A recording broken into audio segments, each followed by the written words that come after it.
आप सभी वैष्णवों को सादर जय श्री कृष्ण। आहा भक्त वृंदो, आज का बड़ा सुंदर और बड़ा ही मनोहारी भाव है कि हमारे जीने की कला कैसी हो।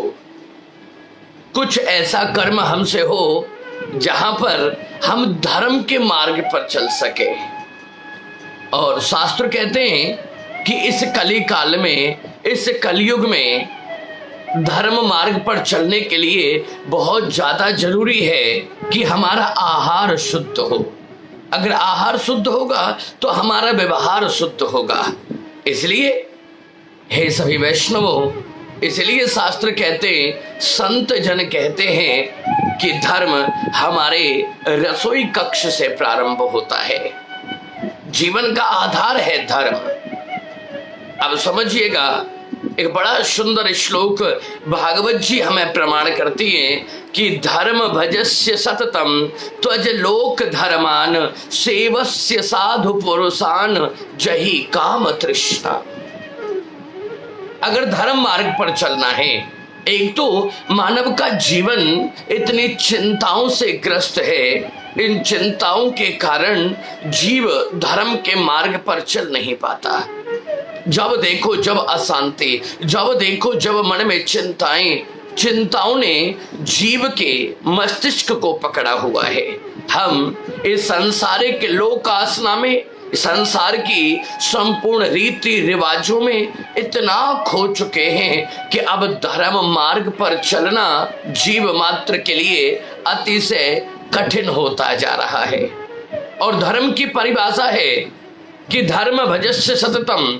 अगर धर्म मार्ग पर चलना है तो सत्य को अपनाना होगा।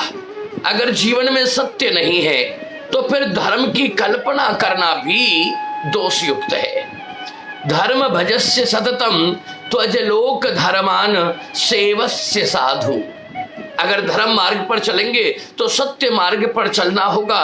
और अगर सत्य के मार्ग पर चलेंगे तो हमें अपना हृदय के भाव, अपने हृदय के उद्वेग साधु सेवा से संबंधित रखने होंगे। हमारे मन में सदैव सबके लिए साधुता हो, सबके लिए प्रेम हो, अपनत्व हो। किसी भी प्रकार का राग द्वेष हम अपने हृदय में कदापि धारण ना करें।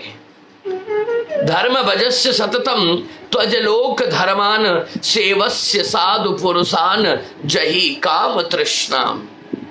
साधु सेवा करना, गौ ब्राह्मण, अपने माता पिता के प्रति सेवा का भाव रखना, ये सब जब होगा तो फिर हम तृष्णा के बंधन से मुक्त होते हैं। तृष्णा माने संसार की आसक्तियां। जब तक संसार की आसक्तियां हमारे हृदय से हटेंगी नहीं, हम भक्ति मार्ग में प्रवेश नहीं कर सकते। इसलिए हमें धर्म के मार्ग को अपनाना चाहिए, क्योंकि मानव देह 84 लाख योनियों के बाद एक बार ये मनुष्य देह प्राप्त होता है। और हे वैष्णवो, आप ध्यान देना, ये मानव देह कर्म करने के लिए है। एकमात्र ये जीवन ऐसा है जिसमें हम कर्म करते हैं। और कर्म भी कैसे कि जन्म और मरण के बंधन से हम मुक्त हो सके, ऐसे कर्म। ये मानव योनि मिली है कर्म करने के लिए, और बाकी 84 लाख योनियां उन कर्मों को भोगने के लिए हमें प्राप्त होती है। अब जब इतना हम समझ लें कि बिना धर्म के हमारी गति नहीं है, हमारी मुक्ति नहीं है, तो फिर क्या साधन है? फिर साधन है कि हम अपने विचार शुद्ध करें। जब तक हमारे विचार शुद्ध ना होंगे, किसी और को सलाह देना सहज है। लेकिन आज इस कलिकाल में, इस कलयुग में, आज के इस समय में सबसे बड़ी विडंबना यह है कि हम औरों को तो ज्ञान दे सकते हैं, औरों को तो अपनी बातें कहना हम जानते हैं, लेकिन आज तक हम अपने आप को ना समझा पाए। जो व्यक्ति अपने आप को नहीं समझा सकता, जो व्यक्ति अपने आप से विचार नहीं कर सकता, जो व्यक्ति अपने आप को धर्म का ज्ञान नहीं दे सकता, उसे फिर किसी अन्यत्र दूसरे जीव को भी धर्म की, ज्ञान की, भक्ति की और भावना की बातें करने का अधिकार नहीं है। लेकिन ये सब होगा कब? हमारे विचार, हमारी बुद्धि में जो प्रश्न आते हैं, हमारे जो उद्वेग हैं, हमारे जीवन का जो उद्देश्य है, इन सब बातों को हम समझेंगे कब? हम समझेंगे जब हमारा आहार शुद्ध होगा। और हमारा आहार कहां से प्रारंभ होता है? हमारे घर में, हमारे रसोई कक्ष से। शास्त्र कहते हैं कि अन्नपूर्णे सदा पूर्णे शंकर प्राण बल्लवे ज्ञान वैराग्य सिद्ध्यर्थम भिक्षाम देहि च पार्वती। माता च पार्वती देवी, पिता देवो महेश्वरा, बांधवा शिव भक्तस्य स्वदेशो भुवनत्रयम्। अन्नपूर्णे, आप जैसा अन्न खाते हैं वैसी आपकी मति होती है, और जैसी आपकी मति होती है वैसी आप गति करते हैं, और जैसी हम गति करते हैं वह गति ही हमारे भाव का निर्माण करती है, और हमारा भाव ही भावना में परिवर्तित होता है, और वो भावना ही भगवान को साक्षात रूप में, प्रत्यक्ष में प्रकट कर देती है। हे वैष्णवों, कितना अच्छा हो हम अपने घर के अन्नपूर्णा कक्ष को शुद्ध करें। क्यों? क्योंकि धर्म का पहला विषय, धर्म रसोई से प्रारंभ होता है। आप जितना शुद्ध सात्विक भोजन करेंगे, आपकी बुद्धि उतना ही मलिन होने से बचती है, आपके विचार शुद्ध रहते हैं। लेकिन विडंबना देखिए, हम तामस का भोजन करते हैं। तामस, हमने देखा बहुत से व्यक्ति मांस और मदिरा का भक्षण करते हैं। वास्तव में शास्त्र कहते हैं कि जब जीव मर जाता है, जब पशु की मृत्यु होती है तो उसे दबा दिया जाता है, जमीन खोद करके कब्र में दबाना। और हम मानव होकर के, और जब पशुओं के मांस का भक्षण करते हैं तो हमने अपने पेट को पेट ना छोड़ा, हमने इसे कब्रिस्तान बना दिया। हे वैष्णवों, हे भक्तों, कितना अच्छा हो हम अपने शुद्ध को, अपने इस मंदिर को, अपने इस शरीर रूपी मंदिर को शुद्ध और सात्विक बनाए। शुद्ध और सात्विक बनाने के लिए ध्यान रहे कि जिसे कृष्ण कृपा चाहिए, जिसे किशोरी जी की दिव्य कृपा का प्रसाद ग्रहण करना है, वो अपने घर में शुद्धि रखे, घर के अंदर कभी भी तामस का प्रयोग ना हो। शास्त्र तो कहते हैं कि तामस माने जिसके अंदर, जिसे भक्षण करने से, जिसे खाने से हमारे अंदर क्रोध अग्नि का उदय होता है। जैसे प्याज, लहसुन, मांस, मदिरा, लाल मिर्च, मसूर की दाल, ये सब तामस उत्पन्न करती है। इसलिए जीव को ये 6 वस्तुओं का त्याग करना अनिवार्य है। अपने रसोई कक्ष में ध्यान रखना, कभी भी ये 6 वस्तु प्रवेश ना करें। और जब ये 6 वस्तु प्रवेश नहीं करती तो फिर रसोई के अंदर तामस प्रवेश नहीं करता। और भोजन बनाते समय माताएं भी ध्यान दें। आजकल प्राय देखा है कि माताएं अपने अन्नपूर्णा कक्ष में चप्पल पहनकर खड़े होकर भोजन बनाती हैं। ये नियम विरुद्ध है। जिस घर में ठाकुर जी विराजमान है, जिस घर में ठाकुर जी की सेवा होती है, उस घर की माताएं कभी भी अपने अन्नपूर्णा कक्ष में चप्पल पहन करके ना जाएं। एक बात। दूसरा विषय, अपना सिर ढक करके भोजन बनाएं। तीसरा विषय कि मन में ठाकुर जी के भोग बनाने का भाव रख कर ही भोजन बनाना चाहिए। आप जब भोजन बनाएं तो आप ये ना सोचें कि आप केवल भोजन बना रहे हैं, नहीं, आप ये विचार रखें कि आप ठाकुर जी ग्रहण करेंगे। इतनी सुंदर सामग्री, इतने सुंदर भोजन आप बना रहे हैं कि ठाकुर जी इसे भोग प्रसाद के रूप में ग्रहण करने वाले हैं। बस ये प्रसाद के भाव से हमें भोजन बनाना चाहिए। बहुत सी माताएं भोजन बनाते वक्त ही अपना मुंह झूठा कर लेती हैं। ये विधान नहीं है। और जिस घर में शुद्धता नहीं होती वहां पर कभी सात्विकता नहीं आती, और जहां सात्विकता नहीं है वहां कभी श्याम सुंदर नहीं होते। ध्यान देना, धर्म के मार्ग पर चलने के लिए प्रथम तत्व है हम अपनी रसोई घर को शुद्ध करे, क्योंकि धर्म वहीं से प्रारंभ होगा। जैसा खाओगे अन्न वैसा ही होगा मन। आप जिस प्रकार के भाव का भोजन बनाते हो, जिस प्रकार के भाव का भोजन खाते हो, वैसी ही आपकी मति होती है, आपकी बुद्धि होती है। और ये बुद्धि ही है जो हमें भगवान के चरणों का दास बना देती है, और ये बुद्धि ही है जो हमें नरक के गर्त में ढकेल देती है।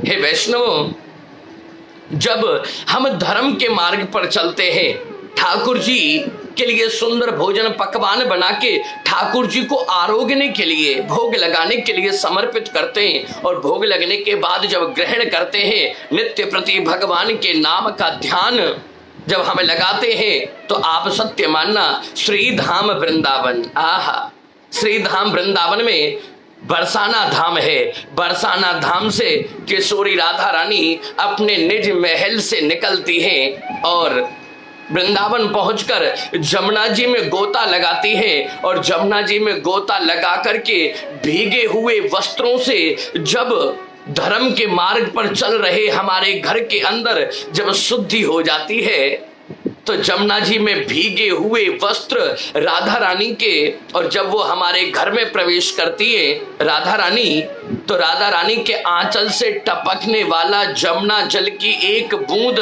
जैसे ही धरती से टकराती है, धरती से टकराने के बाद सैकड़ों बूंदें उस एक बूंद से बन जाती है, और उन सैकड़ों बूंदों में से एक भी बूंद अगर हमें स्पर्श कर गई तो हे वैष्णवो, हमारा जीवन ही सफल हो जाएगा, हमारा जीवन ही धन्य हो जाएगा।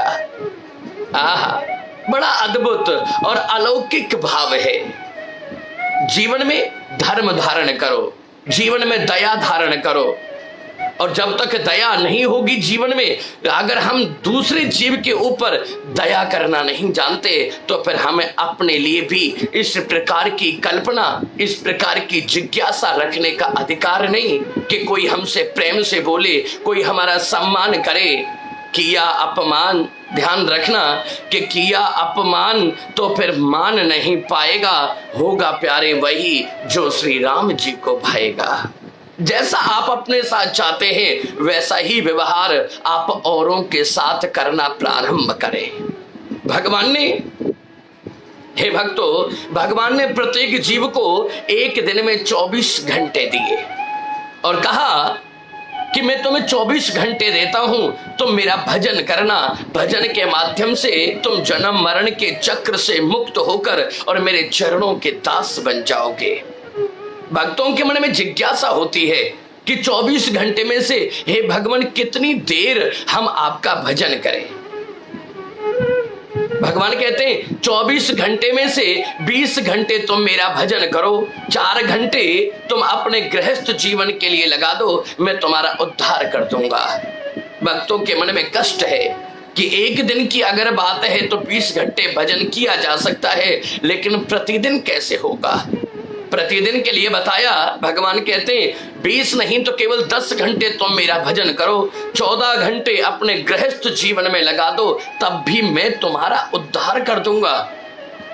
लेकिन 10 घंटे पर भी कष्ट है, ठीक है 5 घंटे तुम मेरा भजन करो, 5 नहीं 2 घंटे तुम मेरा भजन करो प्रतिदिन, और 22 घंटे अपने खाने में, कमाने में, बालक में, बच्चों में, अपने परिवार में, अपने व्यवहार में लगा दो, मैं तुम्हारा उद्धार कर दूंगा। लेकिन भक्त कहते हैं कि प्रभु प्रतिदिन 2 घंटे भी निकालना कठिन होगा। भगवान कहते हैं उठते बैठते सोते जागते खाते पीते किसी भी अवस्था में तो एक बार सच्चे हृदय से, जब तेरे मन में किसी भी प्रकार की कामना ना हो, किसी भी प्रकार की ऊहापोह ना हो, किसी भी प्रकार का कष्ट ना हो, तेरा हृदय उस समय धर्म के मार्ग पर हो, तुझे नेत्र बंद करने पर जब मेरे दिव्य स्वरूप के दर्शन होने लगे, उस समय तू एक बार भी अगर मेरा प्रेम से नाम ले दे, जय श्री कृष्ण, मैं तेरा उद्धार कर दूंगा।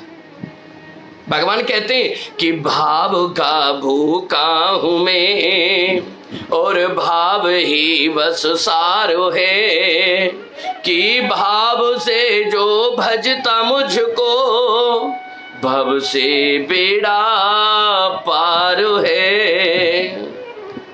भगवान को प्राप्त करने का साधन केवल भाव है।